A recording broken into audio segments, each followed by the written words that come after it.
right now on Higher Journeys Radio with Alexis Brooks.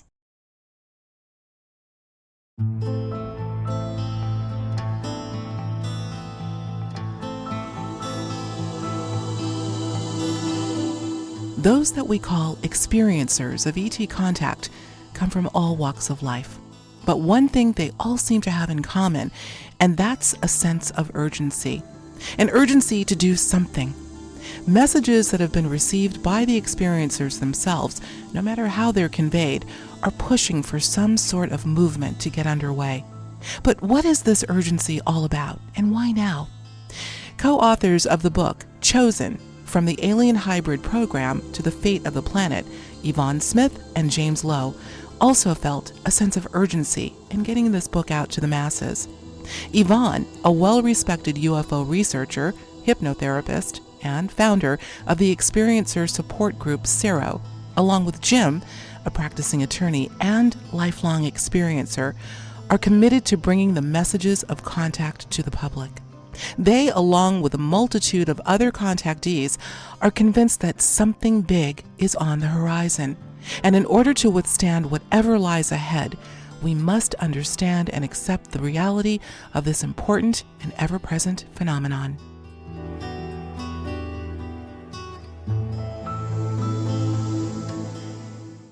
You know, they say you should never judge a book by its cover. And although I believe that's almost always good advice, I'm going to take exception with the book that we are going to be discussing today, Chosen, From the Alien Hybrid Program to the Fate of the Planet. It has one of those book covers that is sure to draw you in. And let me tell you, what's on the inside, I would say, is brilliantly depicted by its luminous and mysterious or even anomalous cover. Yvonne and Jim, my guests today, based on the topic of this book, which we'll be getting into shortly, how did you decide on such a striking cover? Well, just I was speaking to our publisher, CreateSpace, and the art department.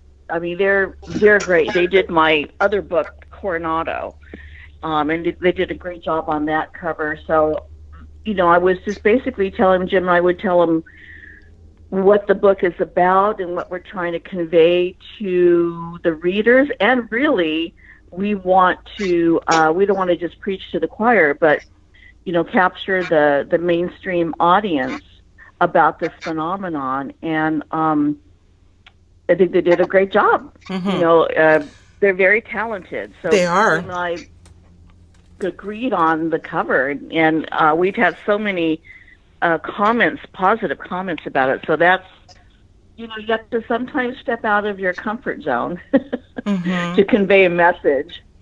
Well, you and I were talking offline briefly, and you were saying, because I had commented to you previously about the cover, and you said we didn't want to do the typical, you know, lights in the sky, craft in the sky, or right. You know, ET figures that have been depicted, and I agree with you. But where do you go? But again, I do think that perhaps the team at CreateSpace intuited what was on the inside, because I think it really does reflect a great deal of what we're going to be getting into. So, well, you know, look, although this book is replete with convincing and complex firsthand testimony of those who we call experiencers, those who have had contact with non-human intelligence, we're actually speaking to someone right now who is an experiencer.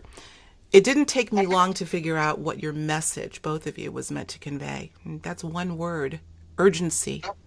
The urgency of now, and how we, the public at large, better start paying attention to what the experiencers have to say. Am I on the right track with that, Yvonne and Jim? And by the way, I'm getting a little bit of feedback from one of you. I'm not sure, so I don't know if you have any volume. We may want to turn the volume down a little bit, but no problem. On my phone, or I guess it may be Jim on your side. Just so I want to make sure the audience can hear you both loud and clear. Jim, you there? Yes, I'm trying to figure out how to work on the volume. Okay. All right. Well, while you're doing that, I'm going to put the question to Yvonne. Am I on the right track there? We're talking about a book whose message is about urgency and how it's time to start listening to the experiencers and what they have to say. Oh, absolutely, because in the last 5 or so years, that's what I've been hearing from experiencers who don't know each other, brand new clients that come into my office one after another, and they're saying the same thing to me, that, I decided to start looking into my experiences, if I have had experiences, because they're still not sure, because I feel that I'm supposed to do something. I'm supposed to do something, but I don't know what it is. And they all tell me that they feel that there's something coming very soon. Nobody is given a timeline. Nobody is saying anything specific about a date. We've heard that so many times with, the world's going to end in the year 2000. And we've heard it so many times from people saying, I have a prediction, and then nothing happens. But this is different from the experiencers, because they are not giving a specific date or time. They just know that there's something coming, and they're supposed to do something. They're supposed to be a part of something. So that's what we wanted to convey in this book, because I thought it was important enough, as they're hearing it time and time again, to put it out there to the public. And in fact, last year when I was a speaker at the Congress, I once again decided to step out of my comfort zone and talk about this. Usually I talk about my case studies and, different clients and what occurs and so forth. But I decided, I'm going to step out and talk about this urgency. And Jim had told me while I was speaking, people in the audience were shaking their heads and saying, yeah, I've heard that too. And, so it started a conversation, Right. which I was hoping it would. Yeah, I think it has. I'm going to stop you there because I'm watching a whole flurry of activity that I have a feeling is coming from our friend Jim. Jim, I can... I'm chuckling because I can see whatever you're doing on the screen. I see you're trying to figure some things out. Am I right? You still with us? Yes. Okay. Yes. Let me. Our audience is very forgiving, so we're gonna digress for a minute because this is I'm chuckling because I'm watching everything you're doing. I don't know how you managed to put on. I can see your screen. Let me ask you a question. Do you have headphones that you can put on by any chance? Because I think that might solve our problem. Then you can get back to focusing on the conversation. No, I don't. Okay. I don't. I turned it down. I turned down my volume. Okay. I see it. I'm going to have you stop doing that and don't worry about it. Okay. We're all good. Okay. This is adorable. Sorry. No. I'm in a very quiet hotel room, so I'm surprised. Oh boy. Well, no worries. I want you to enjoy the conversation. So I think we're good. So we're talking about urgency, and we're talking about other people that have listened to these sorts of conversations and talks that you've given, Yvonne, nodding their head in the affirmative. I have a feeling it is. I was saying to you offline that there are a lot of folks that that are touching my life that have conveyed the same thing. We're going to get into that. But before we do, you know what I want to do, Yvonne, is I want you to tell us about the impetus for how you got into this work.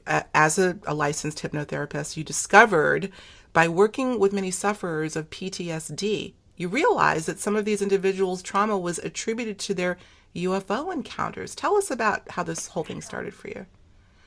Oh, it's everybody asks me that, and it's not something that I could say, okay, I decided to do, A, B, C, D.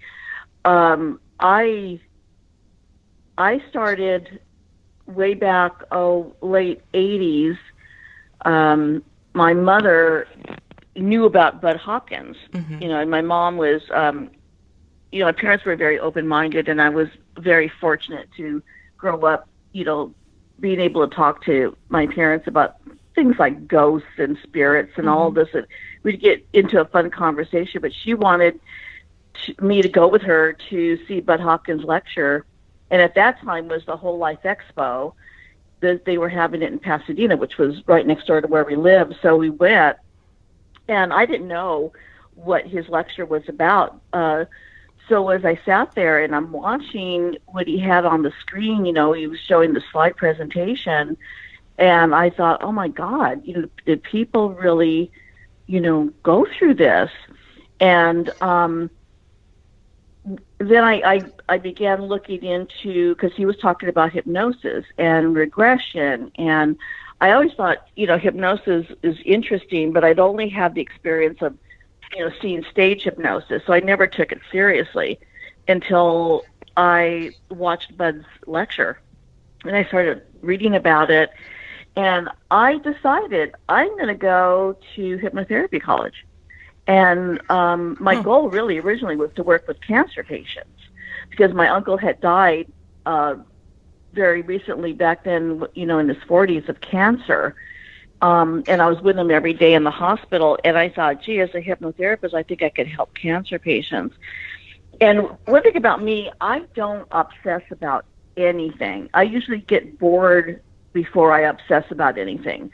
But it was this subject matter that it seemed to grab a hold of me, and I was trying to read up on information about UFOs and different cases and Bud's cases, and will eventually make a very long story short, he became my mentor.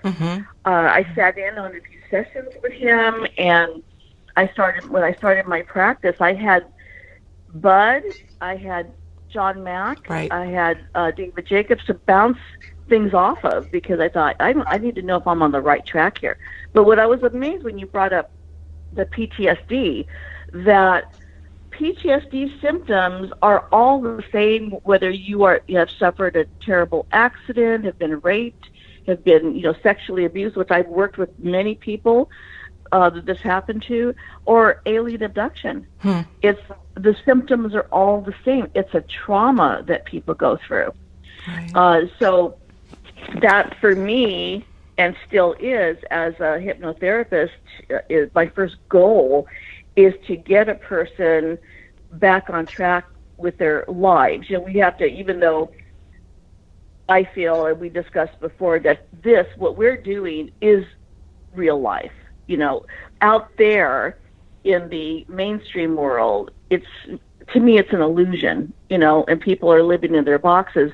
But still, these people that are having experiences have to go to work, they have to pay their bills, they have to pay taxes. So, in order to get them on track with their lives, my goal is to relieve them from this PTSD, so that they're able to sleep, able to go on. And even though, I've explained to them this is part of their life, I can't take it away. Many people say, can you stop this? I wish I could, for some people. Other people, they want to know more about their experiences, and they're grateful for the fact that they've been chosen, the title of the book, of course, chosen to have this experience.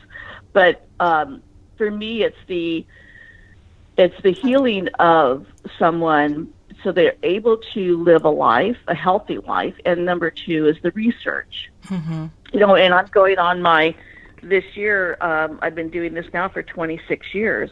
Something and else. It's wow. amazing to me how much time has gone by. But I feel that I was directed to do this work. I mean, it sounds, I never wanted to say that in the past, that sounds so woo-woo to people, but I feel now that I was supposed to be on this path to do this work. Well, I want to interject something there, because we're in sync incredibly with what you're talking about and segueing.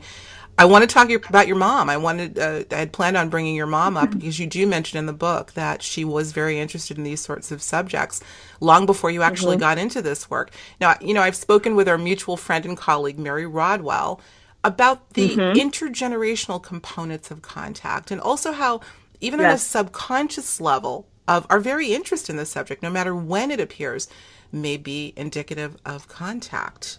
Do you know where I'm going with this? What are your thoughts on that? Because I think you said something that kind of, It's definitely intergenerational. And my mother was psychic, but it was in her generation, it scared her. She just shoved it aside. She didn't want to pay attention to it, but she was very psychic. And she told me when she was a little girl, she used to go up to my grandmother's roof and lie there and look up at the sky, at the stars, and wonder what's out there. And it's like I hear that from so many experiences, like a longing. They tell me, I feel like, I want to go home, or they feel homesick. But my mom would tell me things like that, and it wasn't until I was starting to work with many cases that it is indeed, intergenerational, and I will not just work with one person, but I'll work with members of their family. Mm-hmm. So, it was really my mom, I guess, who really opened it up for me by just saying, let's go and see Bud Hopkins lecture. Mm-hmm. And then, of course, she loved she would have loved the Conscious Life Expos. Mm-hmm. But I guess back in the day, they were Whole Life Expo. Right. But that's correct. We went to a few of those, and then she would have loved to have gone to the ones now, because she enjoyed all the metaphysical, everything that, psychic readings and, pyramids, and she was just, really interested in that. And my dad, although he wasn't, I don't think he was psychic or anything. I think it all came from my mother's side. He was very open to. We all discussed this, and then when I started doing my work and I started doing interviews on television, they were both excited. They would tell their friends in the family, tune into such and such channel, because back then in the 90s. We had so many shows, sightings, encounters. I mean, we had so many shows that featured, UFOs, abduction, and then the other, other subjects, metaphysical and so forth. So I was on television all the time, as were my CERO members, my support group members, being interviewed. And my parents were very proud. Mm-hmm. So I feel very, very fortunate about that. That's a beautiful thing to have, a support network. I'm thinking of my mom and dad, and many of my audience members have heard me tell a very similar story. And I bet our parents would have been dear friends, because I too grew up in a very, I call it an inquisitive and alternative household, where I was, sat down at the table when I was too young to really get into the conversation, or when I got old enough to get into the conversation. They welcomed me talking about these things, UFOs, and they introduced me to Whitley Strieber's Communion and the Seth material. Absolutely. So we'll have to talk about that more offline. Absolutely. I went to meditation. That was a family outing at 13. So absolutely. That is great. Yeah. So it is. That's great. I miss my parents. I mean, I lost them both, and I wish they were still here. I'm living in my mom's house now, so I feel like she's around me all the time. Oh my gosh. Okay, we're not gonna bore the audience, but we're definitely gonna have a check-in. I'm starting to get some chills on my arm here. I know, me too. But we'll do that. We'll have to get together and discuss everything, because it just, to me, it's all connected. It is synchronicities, and Jim could talk about his synchronicities, but it happens to all experiencers, and it's amazing. The synchronicities that we all experience, and then we are all connected, I feel. We are definitely all connected. Yep. The continuum of consciousness is revealing itself. Well, listen, Jim, I want to now turn to you, sir. You were the co-author on this lovely book, and you also wrote a very thoughtful chronology of your own interest and involvement in the subject. Can you tell us a little bit about your connection to all of this? I'm pretty much a lifelong experiencer. Mm-hmm. And I detail a lot of that in my chapter of the book. Having a family that saw ghosts all the way back to my grandmother, great-grandmother, that kind of thing. And so, whether they're ghosts or whether they're not, or whether it's all connected, I don't know. But grew up with having experiences, as opposed to a lot of experiencers that you read about. 99.5% of my experiences are that I remember are conscious memories, not from hypnotherapy. Well, I really, hit the jackpot when I met Yvonne and joined CERO. Most of my experiences with CERO been through the support group. And I was one of those people back in the, a little bit after 2010 that started feeling, this urgency that I needed to do something. And at first it was more unfocused, but it got me involved in helping Yvonne write the book, even though I'm still a practicing lawyer and I practice election law and local government law. So it's not an area where you tout, unusual things about yourself, but it literally became, the most important thing in my life. And so the book was part of it, and I would have liked to have had more time to write it, but Yvonne just kept saying, we've got to get this done. We've got to get this done. We've got to get it out of there. Right.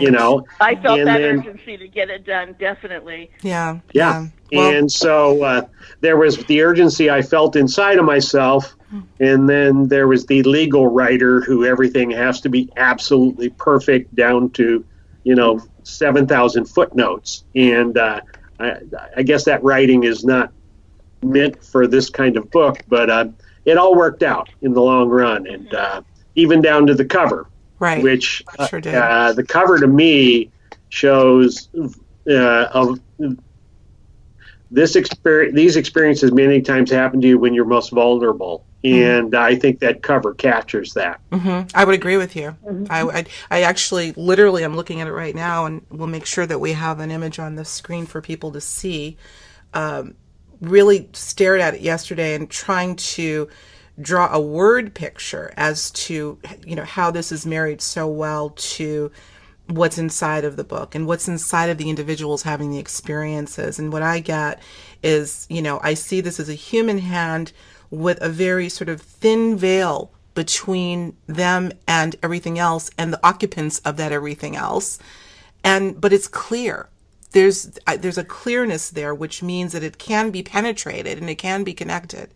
It's incredible. To me, this is an award-winning cover. We're not going to just talk about the cover, folks. We will get into the book, but before we get any further, I know Jim mentioned CERO, and for those in the audience, Yvonne, that are not familiar with what that stands for, I can tell them Close Encounter Research Organization. That is your incredible organization. Give us a snapshot about CERO and what you do.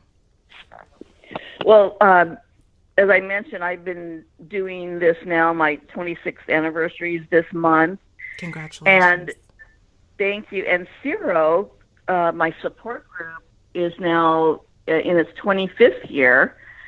The reason I founded this support group, when I started my practice, I started realizing that people were leaving my office and not able to talk to anyone about their experiences. They felt very isolated. They couldn't talk to a spouse many times, which was unfortunate, or family members, and certainly not coworkers. So a year after I started my practice, I decided, I'm going to try to put something together where people can join in if they want to, like-minded people, and talk about their experiences in a safe environment. And we started, I had about maybe 6 people in my living room. I was married at the time, and then I realized when, we had our first meeting that, if this is going to work, it has to be consistent. So, we tried a night after, during the week, after work. That was too hard for people. Then Saturday, people were running around doing errands. Then I thought, Sunday seems to be a good day for everybody. And so for 25 years, we've been doing the meetings every 4th Sunday of the month. Oh, wow. And, as I mentioned, we started, it has to be consistent so people can mark their calendars and know that we're going to have a meeting on that day unless they hear from me, unless I'm out of town or it's a major holiday, something like that. Right. We just had a meeting, our first meeting of 2018 yesterday. Beautiful. We've been doing that. We were in the beginning, in the early days, where we were having the meetings in my home, and then after I got divorced, I decided, I've got to really look around, and because we have we have members coming in from all areas, and I have people driving in from other states to attend the meetings because you don't find a support group in every state. Right. So we have 2 locations in Southern California now, and we trade off, one to the other every month. So it's worked, and like we get new members all the time. We had a new member come in yesterday. So, as long as I can do this, I will. Because I think we're getting some. I'm going to stop you. We're getting some major feedback here. You still tinkering around there, Jim? No, I haven't touched a thing. That's interesting. Okay, I think we're good. But you know what, Alexis, I have to say that when Jim and I are on the phone with each other or we're trying to email each other, something happens. We get, something drops off, or he's had major problems with his computer. So I don't know. It may be, Yeah, something else going on there. I understand. Believe me, I've had this myself, particularly when we're getting into a conversation that is controversial, yes, and enlightening. I call it the Skype gremlins, maybe the cell phone gremlins, wherever they are. Maybe there's someone that doesn't want us to talk about it, but we're going to continue anyway. So let me ask you a question about your membership. I'm just curious if you can let me know what would be like the longest member? How many years has the longest member been associated with CERO? Because I think that would be really somewhat telling. Several. I've got probably a handful, 5-6 members that have been members for 25 years. Really? I still have contact with them. They'll come to the meetings. People will leave for whatever reason, and they come back after several years. I've had that happen recently. So it's just, when I see this, I feel like, okay, Yvonne, you're on the right track. You're doing this for a reason. It is the right thing to do. So, even though I must say, when you're going through these experiences, it is very difficult on a relationship, on a marriage. Many times, I was divorced, unfortunately. So I think it was just what I was doing was just too much for my husband, my marriage. I feel bad many times because my boys were little when I started my practice and in CERO, and when I became very involved, and many times I left on the weekend to go speak at a conference because the conferences are held usually on a long weekend. But my boys now, they're grown up, and especially my young ones, is, Mom, I would have been very disappointed in you if you'd given up your practice, to save your marriage. Said, I'm really, proud of you. And so, but you have that mom guilt, like, oh my God, I should have been home more. I shouldn't have been traveling so much.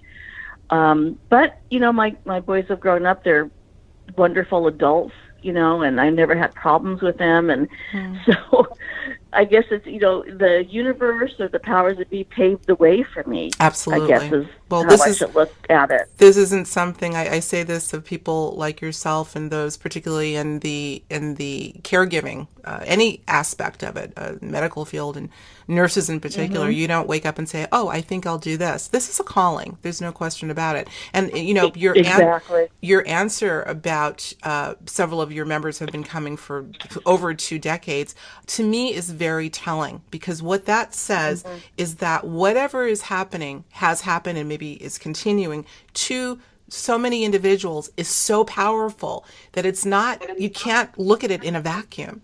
This is something that is life-changing, and people are grasping at straws to figure out what on earth is going on. So, well, I want to get, because time is just ticking by real quick, I want to get into the meat of this book.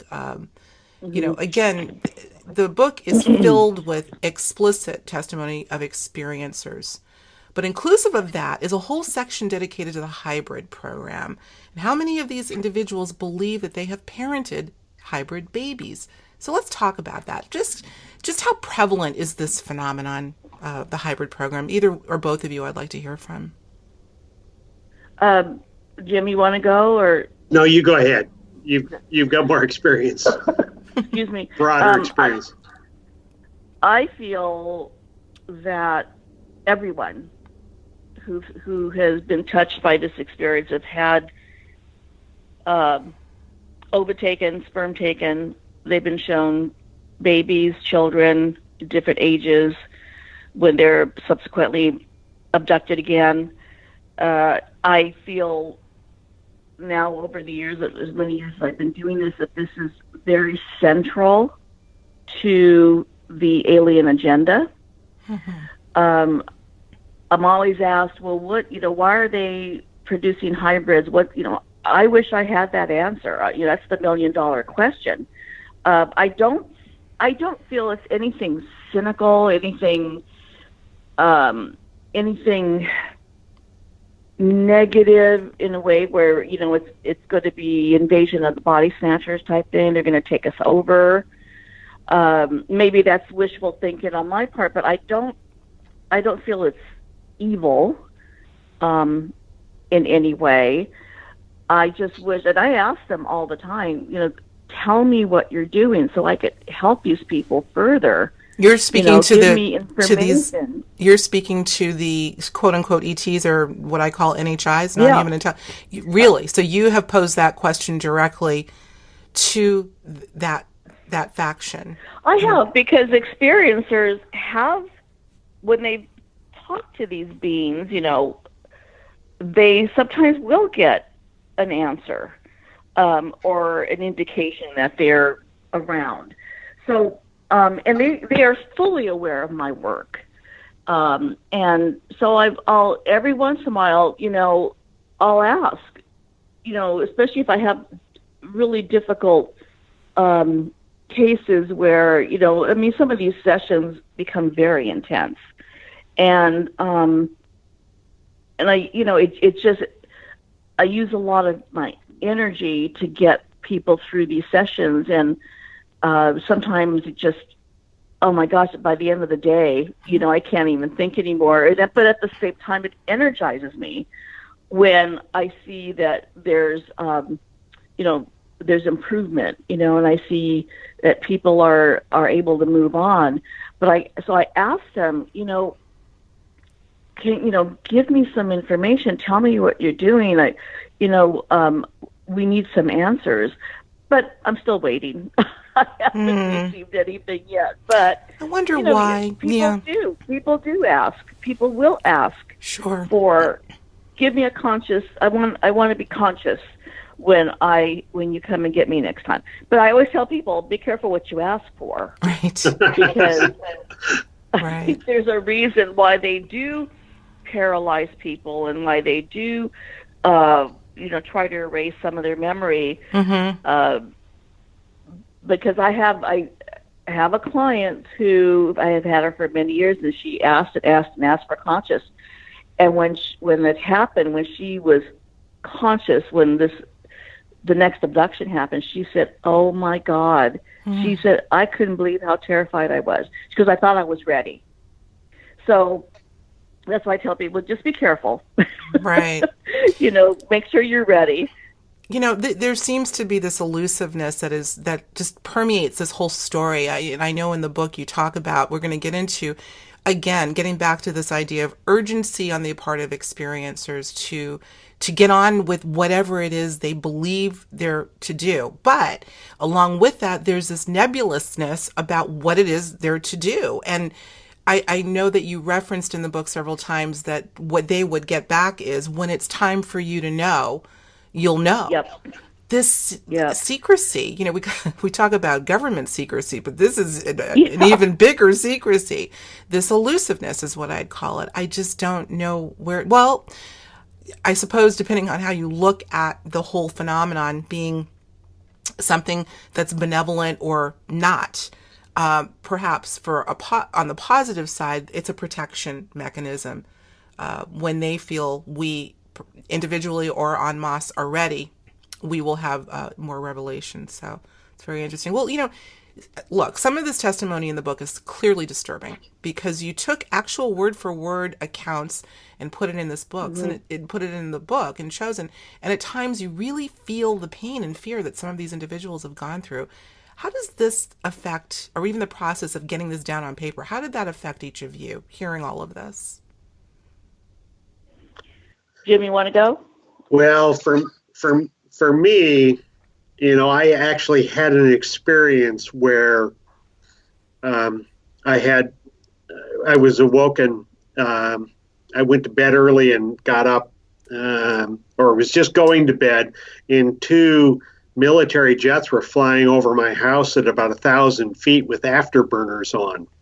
And they were crisscrossing over a spot, and a very bright light rose from that spot and started coming towards me from maybe 2 miles, 3 miles away. And I knew what it was. And no noise, coming right at me. And I was at the point where I was saying, I want consciously to see them. I want to, have the experience where I'm consciously aware. And when the light got, about halfway to me, I said, no, I'm not ready for this. And it went out just like that, disappeared. The jets went away. And so we all think we are. But I think that the entire hybrid program, it may still be going, it may not. I think this urgency part of it, and other researchers have found similar conclusions, and other experiencers such as Susie Hansen from New Zealand and I can't think of the woman's name from Wisconsin right now, wrote a book, The Forgotten Sherry Wild. Yes, of course. Well-known book. And then David Jacobs, who has an entirely different take, feels that the hybrid program is going away and other things are coming forward. The difference between David's thesis and what I believe is that whether the hybrid program is going away or not, there's this new emphasis, and you get so many people. I remember Yvonne, I encouraged her to send out a group email to the CERO members about urgency, and the response was amazing. And many of the members were saying, I was ready to send you this. It's amazing you asked me. And it's like time is running out for humanity. And they can't consciously intervene. They want us to do it. Yeah. And so we're all struggling with what we're doing. I'm writing a book right now on civil rights aspects of experiencers. I practice civil rights law, mostly defending governments and police officers, but I also do First Amendment cases and election cases. So. There are government policies that have been around since the early 50s that they deliberately came to the conclusion that they needed to watch UFO people and surveil them. And that's, the Robertson panel, everyone talks about it, as a UFO thing. But frankly, I see it as a civil rights thing. Absolutely. Yeah. Oh, that is great. That you're doing, that you're tackling that body of work. That is really something. Well, you know what?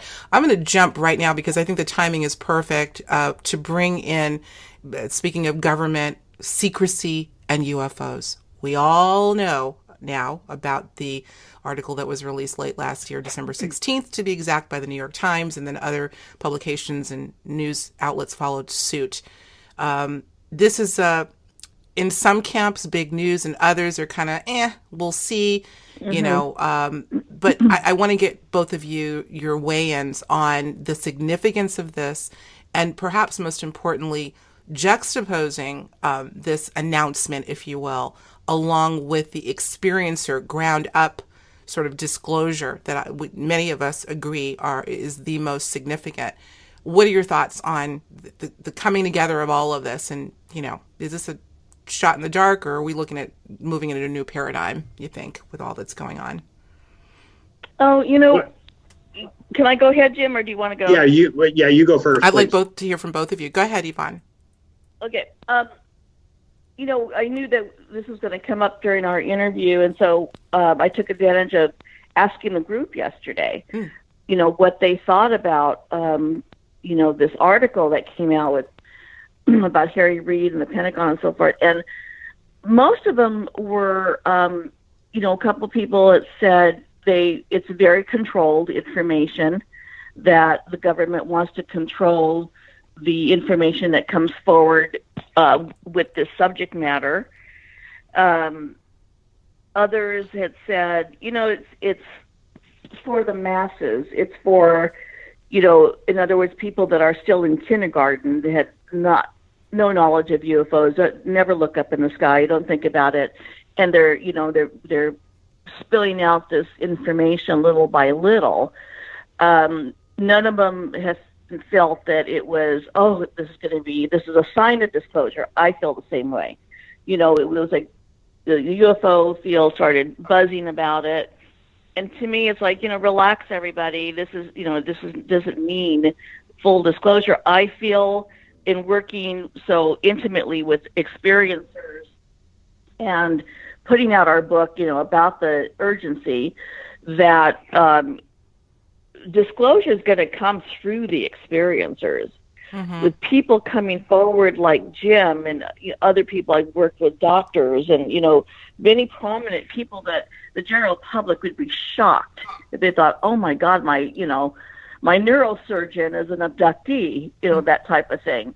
I feel that it's going to come that way. The United States government still has not acknowledged this, really. They haven't put out any of their files. We're talking about Russia yesterday and Putin, and one of my members had said that he read somewhere that Putin was about to disclose about ETs and so forth. Well, Russia's put out some of their files a few years ago, and the United States doesn't want Putin to be the first one, so that's why they wanted to send out this information when they did. Now, whether that's true or not, who knows? But, United States is still, not, releasing anything except for when this happened on December 16th. So I'm one of those, and I think most of the CERO members are going, let's just wait. Let's just wait and see. Jim, I know you and I discussed this. Go ahead, Jim. It's interesting. For one thing, the article came out on my 65th birthday. Oh, wow. And so I found a little irony with that. But because happy birthday. Thank you. It was sort of my break point in I'm moving a different direction, and I've spent, three and a half decades being a lawyer and spending a lot of time and pretty much being a workaholic and enjoying my job. And now I'm sort of turning the switch and going another direction. I see the article, for one thing, we're talking about, as you said in your commentary recently, I think it was January 10th, Alexis, $22 million is a drop in the bucket in the black program.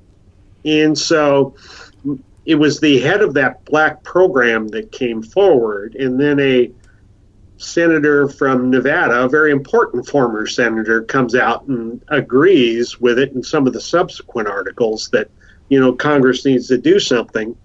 But then you got lots of blowback from DIA, the Defense Intelligence Agency officials, and other articles. And so to me, it was just a little breadcrumb, on the way to, full disclosure. But for a couple reasons, I think the government in their secrecy is running out of time. Number one, you've got the Webb telescope is going up at the end of this decade, and it's going to be able to find habitable planets. And some of the other efforts, I won't bore everyone with all the different, scientific missions. They're going to find it, and the scientists will be a lot more open to them being here. Once they, they're the smartest people in the class, and they feel important, like we all do. And so they need, they're big kids and they need to find this out for themselves. And once they do, I think that's going to be a bigger step towards disclosure, because once people realize that they're out there, everyone's going to say, well, have they been here? So they're running out of time. And so I see this as just a breadcrumb going that direction. And it was also interesting that the two media sources that sort of set the tone for American policy, the New York Times and the Washington Post. The New York Times is the one that released this. And, when the Project Blue Book was closed down under the Condon report back in 1969, I believe it was, the New York Times science editor wrote the preface for it, which most people didn't read past the preface to see that it was a pretty flawed study. And it was, so, it's funny, the New York Times, but if you read, I especially paid attention to the Washington Post, and they're still the most derogatory, in media outlet possible. And so, I don't see this as a calculated plan to, we're going to get it out this year or something. I just see it as one of those little steps that people in the inside are realizing that, I better get off this train before it goes off the rails. Sure. It may not go off the rails for 20 years, but it will go off the rails. Well, and so, I see in that respect. Yeah, good insight. Thanks for that. You're really quite the cornucopia of information on the history here. I'm going to have to pick your brain a little bit more. Well, there's not much left at 65. I'm going to disagree with you there. I have a feeling there's a lot more that you will impart to us and learn along the way.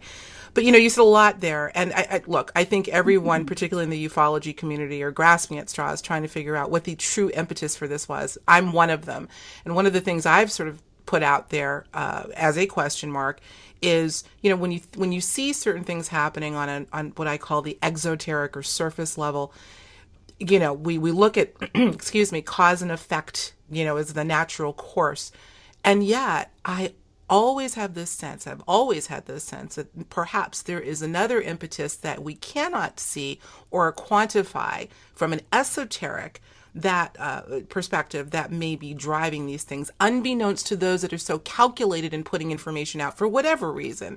So, when you put all of these elements together, again, the announcement, which was very, what I call mechanized, but along with this sense of urgency that has come long before the article was ever dreamed of coming out, I think, exactly. All of these elements together say there may be something else driving all of it. What are your thoughts on that? Something that's not here. I agree. I think you're right on. I think you're right on. I've been doing a lot of reading from the 40s and 50s on UFOs lately, and it was interesting. They speculated that, if there are flying saucers, they may be from a planet that's 500 years ahead of us. And now with how the age of the universe, they may be 1 billion years or 2 billion years ahead of us. And so, I always analogize that we're in the lobby of the Rockefeller Center and we're wearing blindfolds and we're standing near the elevators trying to figure out what's going on the 55th floor. I mean, listening to people getting off elevators, not knowing where they're from. I mean, I think experiencers are ahead of everyone, and including the government, because of the government's, secrecy is they're so compartmentalized. But even we don't know. And that's one of the reasons I enjoy being in CERO is, the group, we don't have a set answer because the wise person is the one that knows what they don't know. That's right. Oh, amen to that. I always say that. And I say, us humans, bless our hearts, we're always chasing the answer and perhaps we will never have it. But if you can be okay with that, I think we'll learn more. Is that the goal, to learn the ultimate answer? Maybe there isn't an ultimate answer. Maybe it's all wheels in motion. So very, very well put. Well, let's see. So many things that I'm not going to get to. So this may warrant a part 2 and beyond. So I hope you're open to coming back. But I want to talk Sure. about, Absolutely. we talked a little bit offline, Yvonne and Jim, about experiencers that may not realize they're experiencers yet. I've always wondered whether even more people, millions, maybe billions, may also be experiencers, but they're not conscious of it yet. In fact, even those who stand to ridicule the subject and the individuals who report, and they ridicule the individuals who report having contact, may be experiencers themselves and not know it. Mm-hmm. And you talk about this sense of urgency on the part of conscious experiencers, but also this sort of, I don't know what to do, I just know I'm supposed to do something.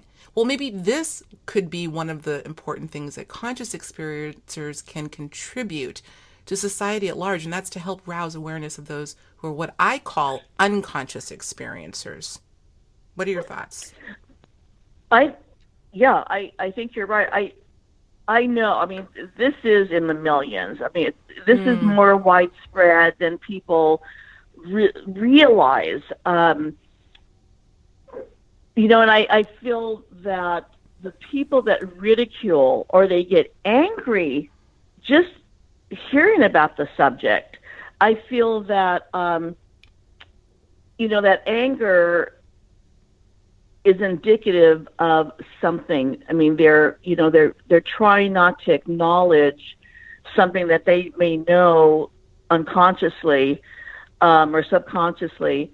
Because I've seen it so many times with family members or spouses where they don't even want to talk about the experience. And because their kids are, and of course, with parents that can't, they can't protect. They feel they can't protect their children, and they really can't. I just tell them if they're going to come, they want to come in and take you. They're going to come and take you. Because people are sleeping with guns under their pillow and all sorts of things. And I tell them, oh my God, you got to be really careful with that. But wow, this is so widespread that 1 in 50 adults or 1 in 50 people, have had the experience. I tell people, you have, 100 people in your office. 1 or 2 people are going to be experiencers.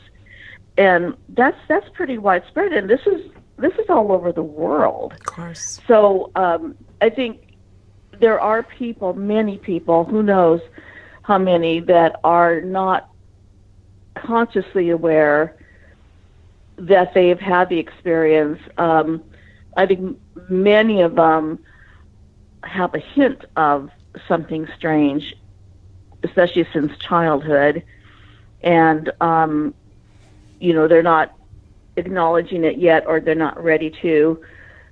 This is such a complex subject, and I think I picked the most difficult line of work that I could have picked in working, as a therapist, because, I'm getting intimately into the person's mind and background, and, regressing them back to a time where they remember bits and pieces of something very frightening.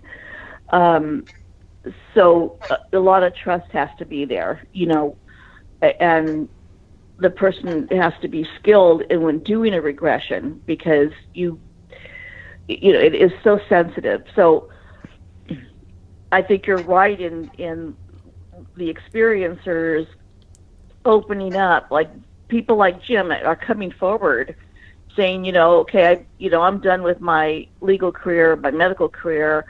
This is more important. I need to get this out. I need to talk about it. And it really is opening doors for other people. I agree. That are perhaps, oh my God, I think this happened to me, or has this happened to me?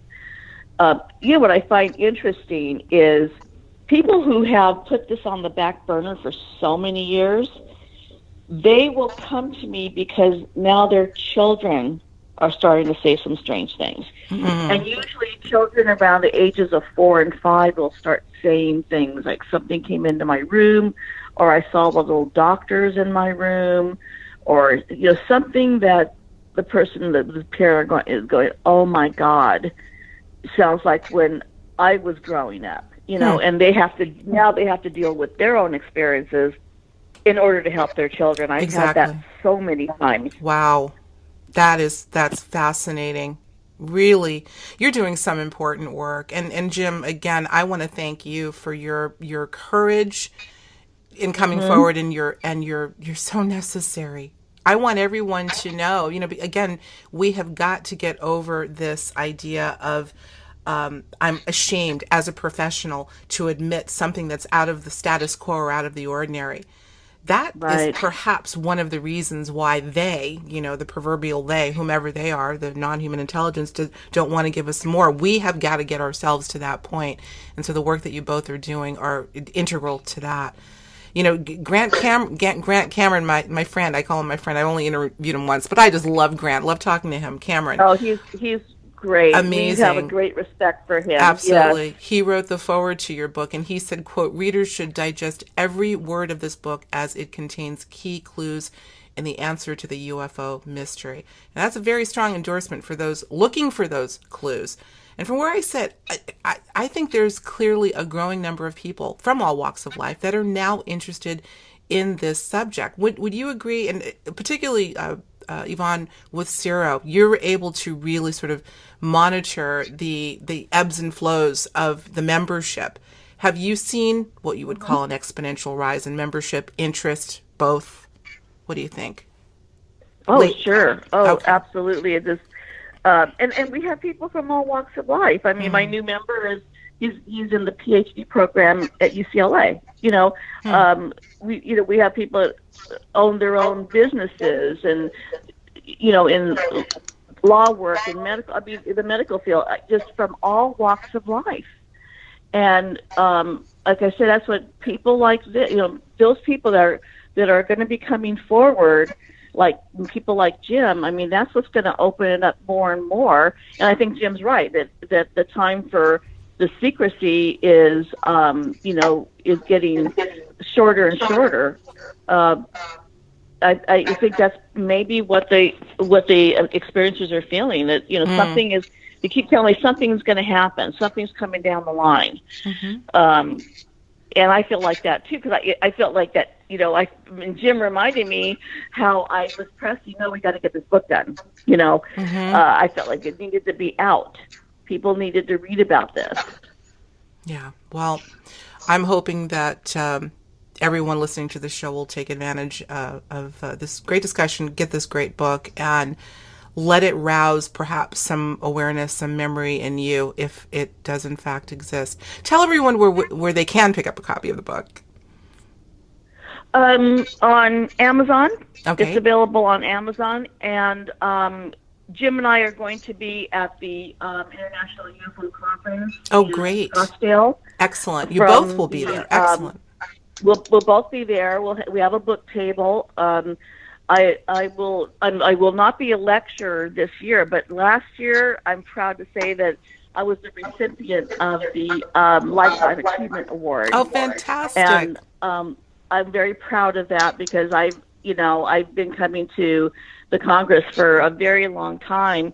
But I will be hosting the experiencer sessions every morning there at the Congress, and I'll be doing regression sessions as well. Oh, I mean, people come from other countries just to come to the experiencer sessions there. Right. So it's I think it's one of the most important things that we do there at this conference. And I started doing these experiencer sessions at other conferences. In other words, I mean, for example, in Roswell.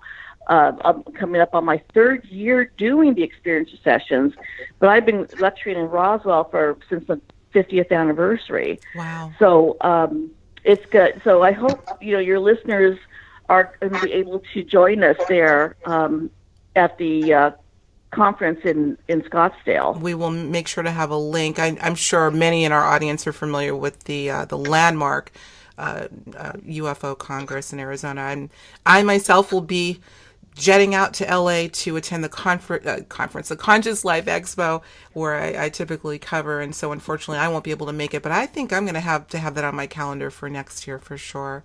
Absolutely. Yeah. Well, so glad to hear that you both are participating in that. So let me say again, Yvonne Smith, James Lough, Thanks so much for being here today and for adding to the tapestry of this big, mysterious, and important subject. We appreciate you both. Thank you so Thank much you. for having us. We really appreciate it. Great.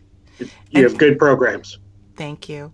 Thanks. Well, thanks to my audience for they're what makes it great for me. So I appreciate it. I do appreciate all of you out there in the Higher Journeys audience. We'll talk to you real soon. Take care.